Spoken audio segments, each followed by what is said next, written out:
Break के बाद खुश आमदीद। आज के क्रॉस फायर में बात हो रही मौलाना फजलुर रहमान पर यके बाद दीगरे दो कातिलाना हमले। मौलाना अब्दुल गफूर हैदरी और एएनपी के जाहिद खान मेरे साथ। और ब्रेक पर जाने से पहले मौलाना अब्दुल गफूर हैदरी ने कहा कि ये हमले CIA और अमेरिका के जानिब से किए गए और साथ ही साथ हुकूमत की ये नाकामी भी है। जाहिद खान, आपसे मैं इस बात का जवाब चाहूंगा, क्योंकि कुछ हद तक तो वो ठीक कहते हैं कि जब पहला हमला हुआ उसी वक्त हुकूमत को इंतजामात करने चाहिए थे, संभल जाना चाहिए था, मगर ऐसा नहीं किया गया और फिर दूसरा हमला हो गया।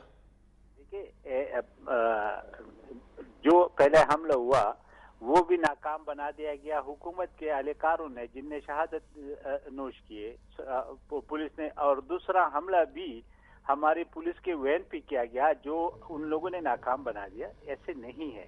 देखिए, जो खुदकश हमले हैं या अटैक से, ये किसी के बस में रोकने की नहीं है। अगर रोक सकते तो पहले हम अपने लोगों के भी रोक सकते। ऐसी बात नहीं है। मौलाना फजलुर रहमान साहब हमारा लीडर है, वो एक बहुत मजहबी पार्टी का बहुत बड़ा लीडर है। उसका अपना एक कद काट है। उसके पास सिक्योरिटी सेंट्रल गवर्नमेंट की भी है, हमारे प्रोविंशियल गवर्नमेंट की भी है, और हमारा फर्ज बनता है कि हम उसको सिक्योरिटी प्रोवाइड करें। लेकिन जहां तक ये अटैक से, इससे पहले भी मौलाना साहब जिस तरीके गफूर हैदरी साहब ने बताया कि पहले भी अटैक्स हुए हैं, और हुकूमत ने इन्फॉर्म भी किया कि जो जलसे और जुलूस से थोड़ा सा इज्तनाब करे, क्योंकि ये खतरात मौजूद है। ये मौलाना साहब को पहले से खबरदार किया गया था, पहले से ये कहा गया था कि ऐसे हालात में जो कि अब इस वक्त पूरा मुल्क मगर चले, उन्होंने जो मुहर्रकात की बात की, अच्छा, मुहर्रकात के हवाले से उन्होंने कहा कि अमेरिका और CIA करवा रहे हैं। मैं फिर से थोड़ा सा उलझाने बाना चाहूंगा। आपको क्या लगता है कि अमेरिका या CIA या फिर ये किराए के कातिल हैं या फिर तालिबान का कोई ऐसा गिरोह है जो शायद मौलाना की बातों से मुत्तफिक नहीं है? बिल्कुल सही आप फरमा रहे हैं। आप हमारे मुल्क के अंदर मुख्तलिफ मसलके भी है, मुख्तलिफ राय भी है।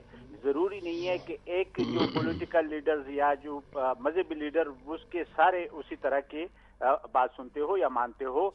दूसरी बात ये कि इससे भी कोई इनकार नहीं करता है। एक बात वाज़ेह है कि अफगानिस्तान पाकिस्तान पे एतमाद नहीं करते, पाकिस्तान अफगानिस्तान पे नहीं करते, फिर दोनों मुल्क अमेरिका पे नहीं करते, अमेरिका इन पे नहीं करते। सबसे तो अहम मसला है कि हम तीनों, यानी अफगानिस्तान भी, पाकिस्तान भी और अमेरिका भी, कहते हैं कि हम दहशतगर्दी के खिलाफ है।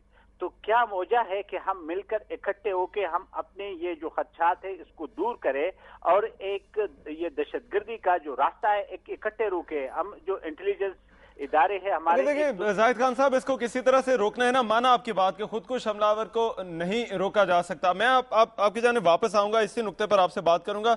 मौलाना अब्दुल गफूर हैदरी, आपने बात की कि अमेरिका और CIA इस हमले में मुलव्वस है। क्या वजह हो सकती है?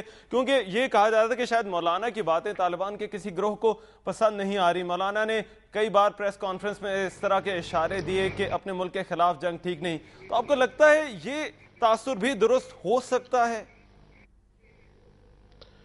देखें, तालिबान से कोई हमारा ऐसा कोई इख्तिलाफ न माजी में रहा है न अब है।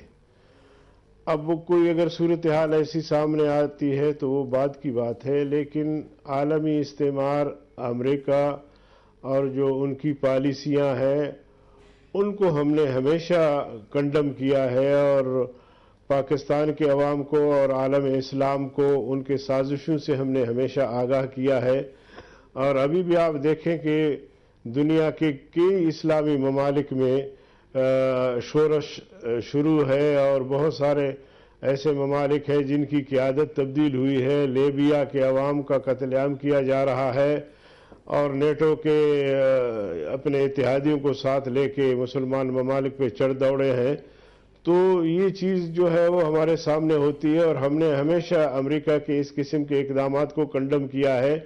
इराक को आप देखें कि अक़वाम मुत्तहिदा ने अपने मुआयना टीम इराक भेजे। इराक में पूरे उन्होंने छान मारा, लेकिन वो तो इराक की बात है ना। यहाँ पर क्या मफाद हो सकता है? अक़वाम मुत्तहिदा, एक सेकंड, अक़वाम मुत्तहिदा ने उन्हें रोकने की कोशिश की, लेकिन उसके बावजूद ताकत के बलबूते पर इराक पे चढ़ दौड़ा और तेल के ज़खायर पे कब्जा किया।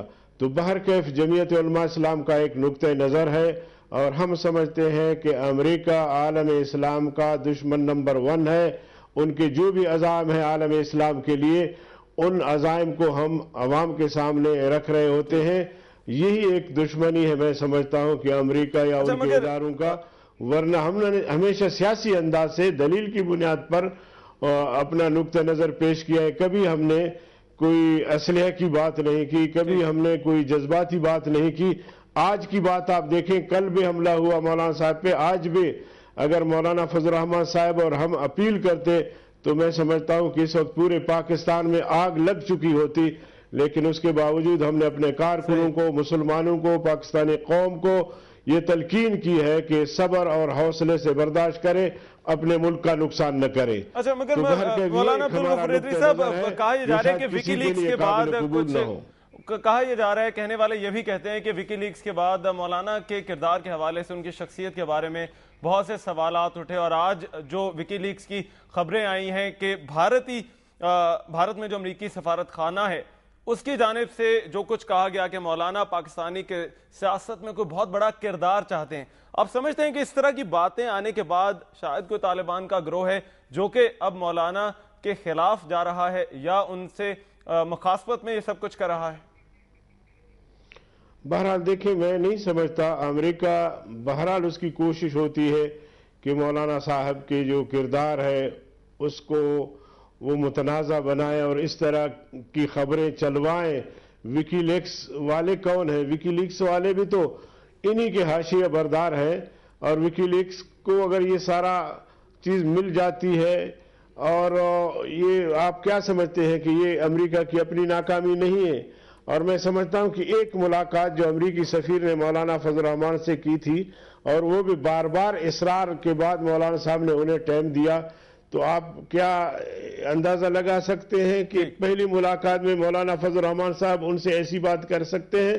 لیکن امریکی سفیر نے اپنی ملک کو ایک قسم کا اعتماد دلانے کے لیے کہ مولانا فضل الرحمان بہت دور تھے، میں نے ان کو قریب لایا، میں نے ان سے میٹنگ کی، اور پھر اپنے سے ایک من گھڑت خبر بھی اپنی حکومت کو پہنچا دی کہ مولانا فضل الرحمان کی یہ خواہش ہے۔ اب آپ کا کہنے کا مقصد ہے کہ یہ بھی ذی شعور انسان یہ سوچ سکتا ہے کہ پہلی ملاقات میں اپنی بات ان کے سامنے رکھوں، اور پھر 6-8 چیزوں پہ میں یہ کہوں کہ مجھے پرائم منسٹر بنا دیا جائے، تو یہ امریکہ کی اس طرح کی چالیں چلتی رہتی ہیں۔ اچھا، میرے پاس وقت کم ہے، مجھے یہ بتائیے کہ اب 2 دنوں میں گھبراتے ہیں نا، پریشان ہیں۔ 2 دنوں میں اب 2 حملے ہو چکے ہیں، آج مظاہرے بھی کیے گئے جمعیت علماء اسلام کے کارکنان کے جانب سے مولانا کے جو حامی ہیں، آؤٹ کم کیا ہوگا اب آنے والے دنوں میں، آپ کو کیا لگتا ہے؟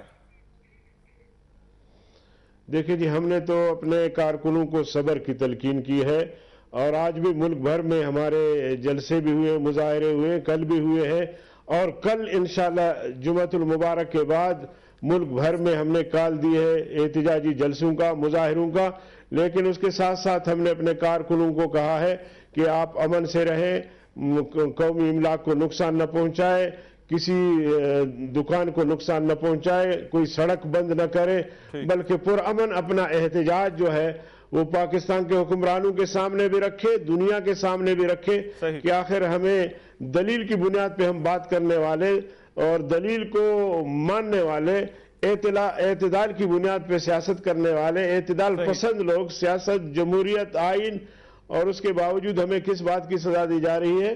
لیکن بہرحال عالمی استعمار کا ایک اپنا سوچ ہے، ہمارا اپنا سوچ ہے، اور ہم اپنا جو نقطہ نظر ہے ہمارا، ہم اپنا نقطہ نظر بہرحال ہر مشکل کو عبور کر کے اپنا اسی طرح سے پیش کرتے رہیں گے۔ ٹھیک ہے، امت کی بیداری کے لیے، پاکستان مولانا عبدالغفور حیدری، بہت شکریہ آپ کا۔ جمعیت علماء اسلام فضل الرحمان گروپ کے سیکریٹری جنرل ہمارے ساتھ ہیں۔ این پی کے زاہد خان، آپ کا بھی بہت شکریہ۔